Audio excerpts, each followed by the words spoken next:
तो हेलो बच्चों, स्वागत है आपका आपके अपने YouTube channel maths by Abhishek sir में। तो बच्चों, आज के इस वीडियो में हम आपको बताएंगे बिहार बोर्ड गणित कक्षा 10 का जो अध्याय 7 को इसका नाम है निर्देशांक ज्यामिति। तो बच्चों, आज के इस वीडियो में हम आपको प्रश्नावली 7.3 के प्रश्न संख्या 5 को बताएंगे और ये सवाल बताने के बाद ये चैप्टर आपका हो जाएगा फिनिश। उसके बाद हम आपको नया चैप्टर बताएंगे जिसका नाम है त्रिकोणमिति का परिचय, वो 8वां चैप्टर। ठीक है, तो चलिए अब जो है इनको समझते हैं। ये लास्ट सवाल है, अब बिल्कुल आसान भी है, आप खुद बना लीजिएगा, कोशिश कीजिएगा। तो चलिए समझते हैं इनको। कक्षा 5 में कह रहा है, कक्षा 5 कहते हैं, प्रश्न 5 में कह रहा है कि कक्षा 9 में आपने पढ़ा है, कक्षा 9 में आपने पढ़ा है, ब्रैकेट में लिख दिया है उदाहरण 9 उदाहरण 3, मतलब अध्याय 9 का उदाहरण 3। अब 9th का बुक नहीं है ना, उल्टाएगा तुम अभी। तो आपने कक्षा 9 में पढ़ा है कि किसी त्रिभुज की एक माध्यिका, आपने कक्षा 9 में ये पढ़ा है कि किसी त्रिभुज की एक माध्यिका। ठीक है, वीडियो ये हो गया क्या, धुंधला हो गया? तो यहाँ बोल रहा है कक्षा 9 में आपने पढ़ा है कि किसी त्रिभुज की एक माध्यिका। चलो एक त्रिभुज बना देते हैं, ठीक है। त्रिभुज नाम देते हैं क्या, ए बी सी। तो यहाँ बोल रहा है कि कक्षा 9 में आपने पढ़ा है कि किसी त्रिभुज की एक माध्यिका उसे बराबर क्षेत्रफलों वाले दो त्रिभुजों में विभाजित करती है। समझ में आया? किसी त्रिभुज की एक माध्यिका, जैसे कि यहाँ ए है ना, और जैसे कि यहाँ पे लिख देते हैं, जैसे कि यहाँ लिख दिए ए, और यहाँ क्या लिख सकते हैं, ओ, ए ओ बी सी डी कुछ भी, ए एम भी लिख सकते हैं।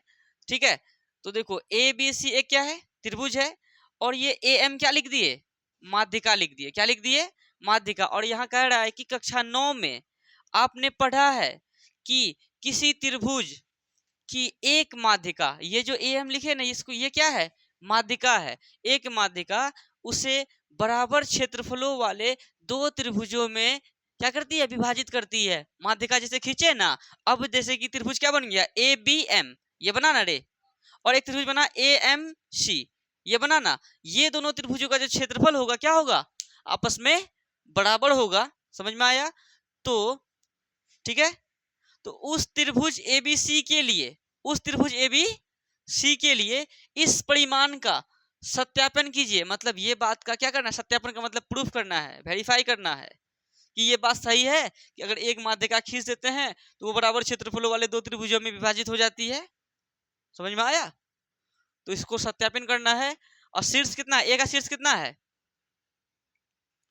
4, -6, बी का 3, -2, सी का 5, 2। एक बात बताओ अमित, अगर हम m का निर्देशांक जान जाएं तो बताओ हम इसका क्षेत्रफल नहीं निकाल पाएंगे? तो m का कैसे निकलेगा, m क्या है, मध्य बिंदु है, ठीक BC के बीच में है।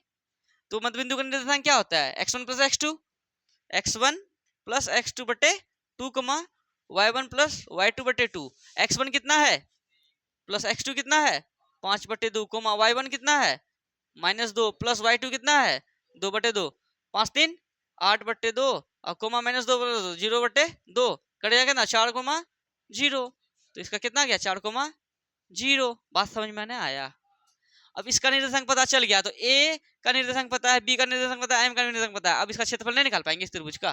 फिर वैसे ही ए का निर्देशांक पता है, एम का निर्देशांक पता है, और सी का निर्देशांक पता है, क्या इसका क्षेत्रफल नहीं निकाल पाएंगे? और दोनों का क्षेत्रफल निकाल के देखेंगे, अगर दोनों का क्षेत्रफल सेम आ गया, इस बात का सत्यापन हो जाएगा। बात समझ में आया? तो चलिए, और ये जो m निकाले हम लोग, पहले ये इसका निर्देशांक निकाले ना, उसको लिख देते हैं। बिंदु m का निर्देशांक क्या लिखेंगे, बिंदु m का निर्देशांक।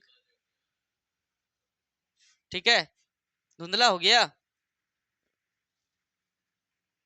तो चलिए बिंदु m का निर्देशांक ज्ञात कर रहे हैं। तो बिंदु m का निर्देशांक क्या होगा, x1 + x2, मतलब 3 + अच्छा पहले लिख देते हैं। ये बिंदु m मध्य बिंदु है, तो इसका फॉर्मूला क्या होता है, x1 + x2 बटे 2, y1 + y2 बटे 2।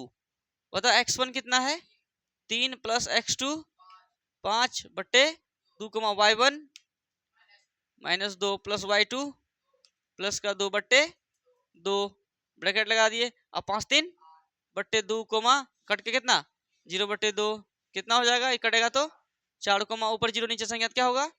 अब 4, 0 जो आया, ये क्या आया, बिंदु m का निर्देशांक आया। अब त्रिभुज जो है ए एम बी या ए बी एम का क्षेत्रफल निकालते हैं, तो लिख देते हैं त्रिभुज ए बी एम का क्षेत्रफल। क्या रे, क्या होता है 1/2 into x into y minus y plus x into y minus y plus x into y minus y. ठीक है, चलो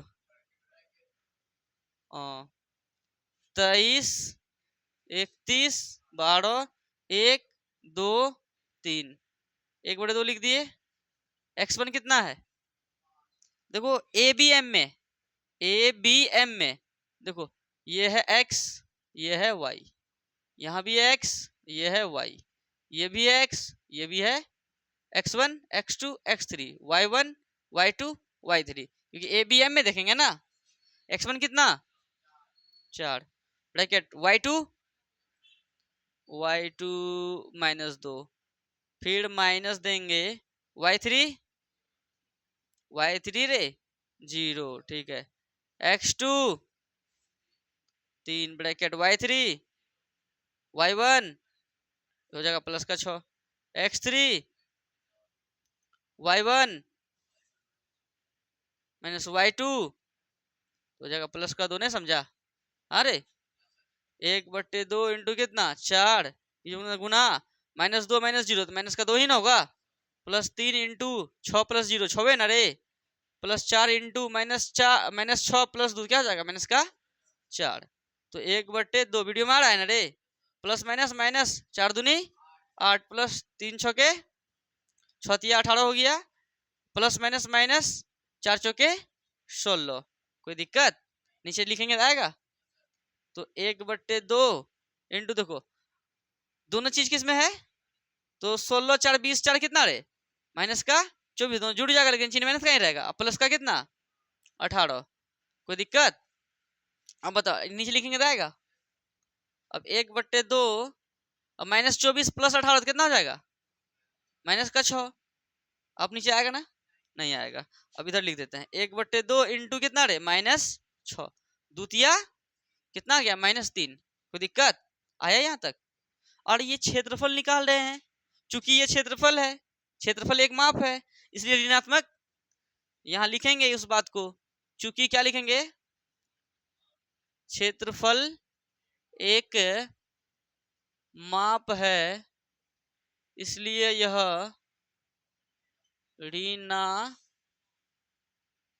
ऋणात्मक नहीं हो सकता है, नहीं हो सकता है।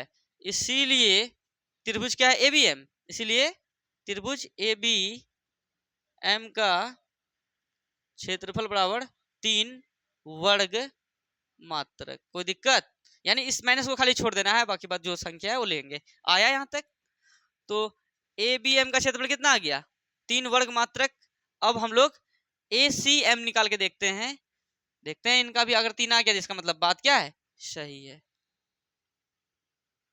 इधर निकाल लेते हैं, मान के चलिए इधर सॉल्व भी है इसका। तो त्रिभुज किसका रे ए एम सी का क्षेत्रफल, तो क्या लिखेंगे 1/2 इंटू कितना x into y minus y plus x into y minus y plus x into y minus y 23 31 12 1 2 3, formula तो याद हो गया होगा। अब देखो 1/2, अब किस पे देखेंगे एएमसी में, एएमसी अब समझो ये x है, ये क्या है, यहाँ भी x है, ये y है, ये भी x है, और ये क्या है x1 x2 y1 y2 y3, नहीं समझा, x1 x2 x3 y1 y2 y3। अब मान बताते चलो हिसाब बनते जाएगा। हाँ अच्छा ये सबका मिटा देते हैं, नहीं तो बच्चा सब कंफ्यूजन में रहेगा। बताइए तो x1 कितना है 4 ब्रैकेट y2 0 घटा y3 हाँ सही से लिखाइएगा प्लस x2 4 y3। देखिए बच्चों ऑफलाइन वाले बच्चे हमें बता रहे हैं कि किसका मान क्या है, तो आप खुद बोलिए, हमें मतलब वीडियो में बोलिए ना, हमें सुनाई नहीं देगा, लेकिन आप खुद बोलिए कितना लिखेंगे y3 y3 है 2 माइनस y1 देख लीजिए यहाँ पर देखिए -6 है तो हो जाएगा प्लस का 6 प्लस x3 यहाँ जगह है नहीं तो इधर लिख रहे हैं x3 कितना 5 ब्रैकेट y1 -6 और माइनस x2 y2 0 लिख दिया। कोई दिक्कत नहीं समझा? 1/2 इंटू कितना वीडियो में आ रहा है ना, वीडियो धुंधला नहीं हुआ है। 4 इंटू 0 -2 क्या हो जाएगा माइनस का 2 ही 4 लिख दिए इंटू इंटू लिख दिए बीच में 6 2 प्लस 5 इंटू -6 -0 माइनस का 6 ही होगा। तो 1/2 इंटू कितना प्लस माइनस माइनस 4 दूनी 8 प्लस प्लस प्लस 8 चौके 32 प्लस माइनस माइनस 6 पंचे 30 1/2 इंटू कितना -30 -8 माइनस का 38 प्लस का 32 क्या हो जाएगा 1/2 इंटू माइनस का 6 कितना बार में 3 बार में कितना आ गया -3।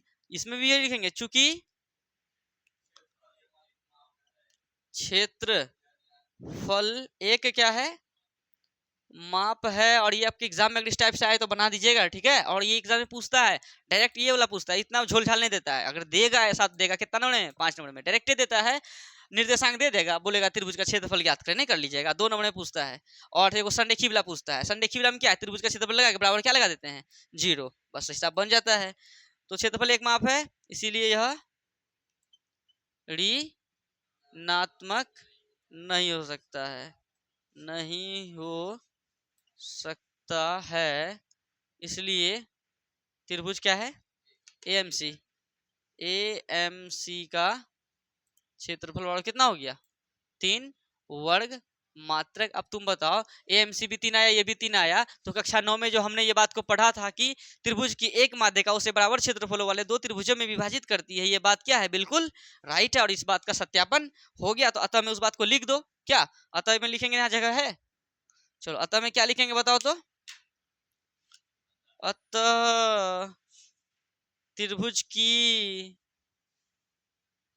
एक माध्यिका उसे बराबर क्षेत्रफलों वाले त्रिभुजों में क्या करती है विभाजित करती है। और यहाँ लिख देंगे PROVED प्रूव्ड, क्योंकि यहाँ बोला था सत्यापन करे, सत्यापन का मतलब ही होता है प्रूफ करना। कोई दिक्कत है तो फटाफट इनको उतारिए, अगर आपको कहीं डाउट हो तो वीडियो को थोड़ा सा पीछे कीजिए, फिर से वीडियो को देखिए, आपका डाउट हो जाएगा खत्म।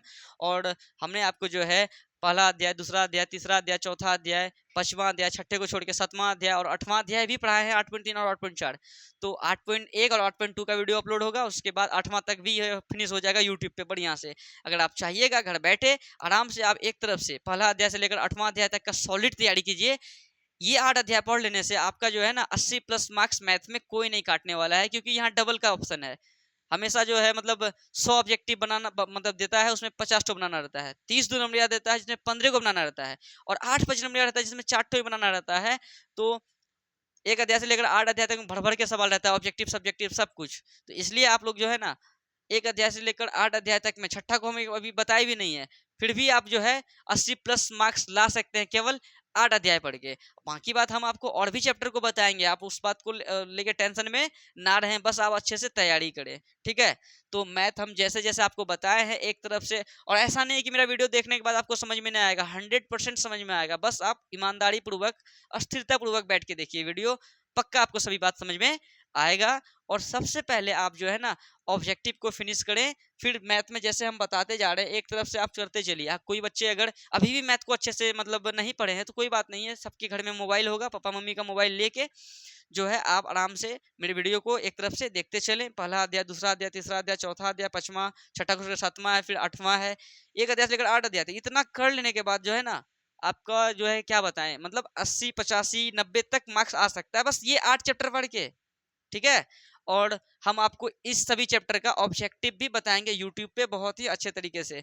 बस आप लोग अच्छे तैयारी अपने घर में अच्छे से तैयारी करते रहें। चलिए अब मिलते हैं आप लोगों से, और होमवर्क पहले दे देते हैं तब मिलेंगे नेक्स्ट वीडियो में ठीक है। तो HW यही है कि डायरेक्ट हम बोल देते हैं आज का होमवर्क ये है कि आप प्रश्नावली 7.1, 7.2 और 7.3 सभी प्रश्नावली को एक एक बार अच्छे तरीके से बना ले। इससे क्या होगा कि आप पूरा पढ़े है ना, पूरा पढ़े हैं, एक बार अगर यहाँ से वहां तक चुन चुन के एक एक हिसाब को बना लीजिएगा तो उसके बाद आपका पूरा तैयारी क्या हो जाएगा, मस्त वाला। उसके बाद आपको इस चैप्टर में कोई भी दिक्कत नहीं होने वाला है। ठीक है बच्चों, अब मिलते हैं आप लोगों से नेक्स्ट वीडियो में। धन्यवाद।